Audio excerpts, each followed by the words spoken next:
This is a continuation of the video on threads communication part 1. Um, let's take a look at this example.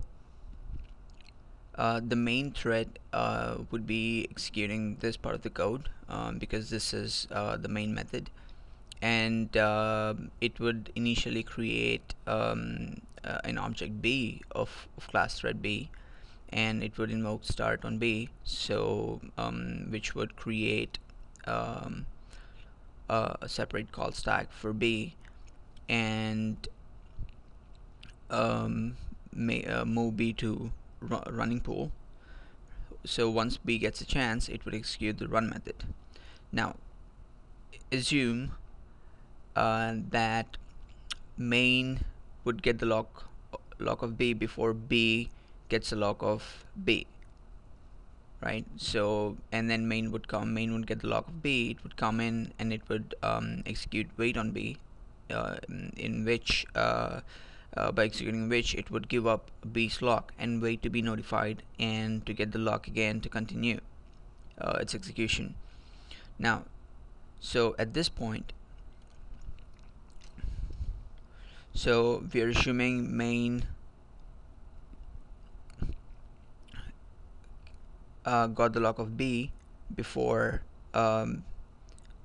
starting this B would try to execute this one here before B tried to get the lock on B itself. So so main would execute this statement here, and so if you consider B to be an object here, right? So this has got a lock pool and a wait pool. Now by executing this, main would enter the wait pool of B, right? By giving up its lock. Now because this thread B here would be in the lock pool because main had the lock of B before B did, so B would be right here, right? So that's before b.wait was executed. Now after b.wait is executed, so before b.wait was executed, B would be in the lock pool because it would come here and it would wait at this point to for the lock to be available, right? Now after b.wait is executed, the main would enter the wait pool by giving up its lock. Now because the lock is available, the thread B would get the lock of B of this and would go in and do these calculations and would come out and does a notify. Now when thread B notifies on B, what happens is because main is the only thread which is in the wait pool, invoking notify on B would move the main thread from wait pool to the lock pool. Now B is not in lock pool anymore because it has a lock of B, right? And it has invoked notify on B. Now this one releases one thread from wait pool. Now since main is the only one, it is released, but not yet, as it wouldn't have the lock until the completion of the sync block. That is, the main would be moved to the lock pool, and the main thread would be waiting for the lock of B to continue its execution, right? So what's to be noticed here is the lock is still held by the thread B until the completion of synchronized block, right? Until this point here. So I could have a bunch of other statements here and then have it ended right here. Now until this point, until the completion of this code, the main would be waiting in the lock pool because waiting for the lock, because B still holds the lock until it finishes the rest of the code, which is part of the synchronized block. Now once this is done, because B is done with the synchronized block, it will release the lock on B, right? That makes the lock available for main. So main would go acquire the lock and execute the remaining part of the code and terminate.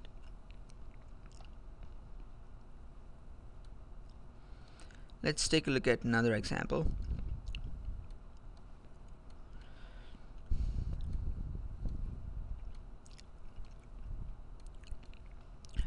In this example, there's a class reader which extends thread. There's a class calculator which extends thread as well.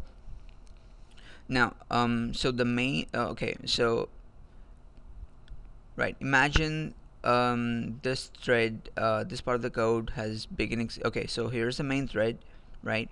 Line 19 is executed first. So upon execution of line 19, an instance of class calculator, which is calculator, is created, right? And as effect of 20, you're creating an instance of reader by passing in calculator, right? So when you do this, this calculator instance is passed to calc, and which is assigned to C, right? So so now the C points to the C of anonymous 1 points to calculator, right? And at the same time, because you're also invoking start on this anonymous object, it would invoke the run, right? And then would eventually get to this where it would invoke wait on C, right? So that pushes the anonymous thread 1 to the wait pool of calculator, which is C, because C is pointing to calculator, right? So this is the calculator instance, and this is the wait pool, and this is the lock pool of calculator instance. Now after anonymous thread 1 executes wait on calculator, it would enter the wait pool. Now similarly, after 21 and 22, anonymous thread 2 and anonymous thread 3 enters the wait pool of calculator. Now on line 23, start is being invoked on calculator, so that would invoke this run here, right?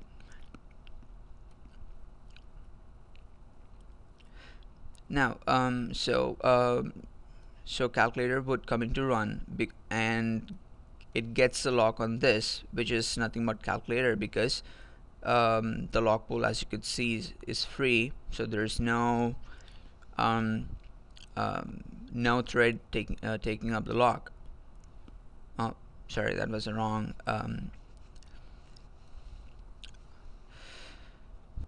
statement.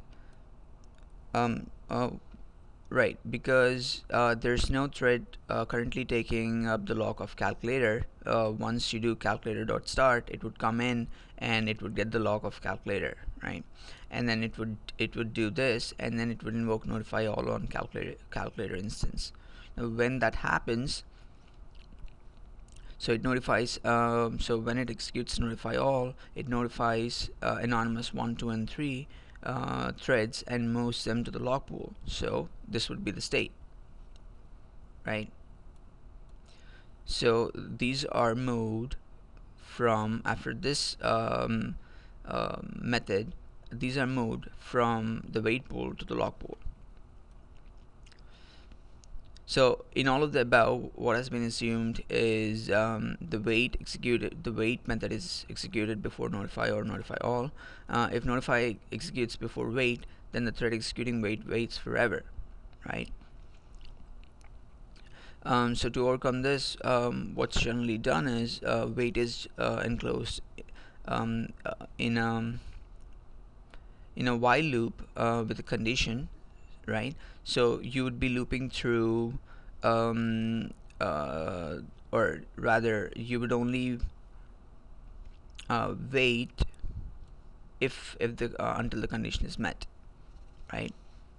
So let's take a look at an example which would better explain that.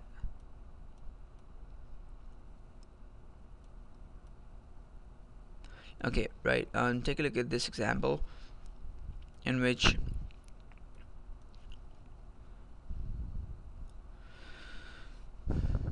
so this part of the code is trying to add jobs to the jobs queue, right? Say if this is my jobs queue, and this part of the code is getting input from the user, and calculating instructions and adding the job to the job queue.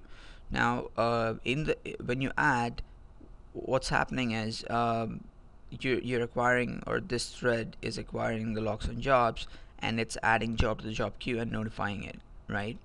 And in this one here, this is the consumer, and this is the generator. Rather, this one is the generator of jobs, and this thread is the consumer of jobs, and this thread is the generator of jobs, right? This one adds jobs to the job queue. This one removes a job at a time and processes the job. Now, imagine if okay, now case one, if my notify were to be called, or if my wait were to be called, so that is the consumer would get into this method, and this block, and get the lock on job, and because jobs is empty initially, and it would wait on jobs, right? And then you add a new job and notify it, so that's fine. So you call wait, or you're assuming that the wait is called before notify is called. Now imagine the scenario in which the generator